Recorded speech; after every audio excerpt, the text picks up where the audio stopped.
Open the glove box. Push in on both sides of the glove box to release the stops. Unclip the housing cover and slide the housing cover off. Remove the old filter from the housing and clean out any debris inside.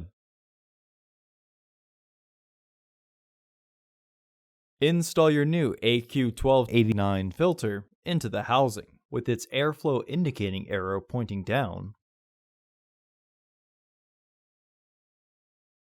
Slide the housing cover into position and press to lock it into place. Partially close the glove box to re-engage the stops. Close the glove box. Order your parts today at filterheads.com. Also, please like our video and subscribe to our channel so you won't miss any new content.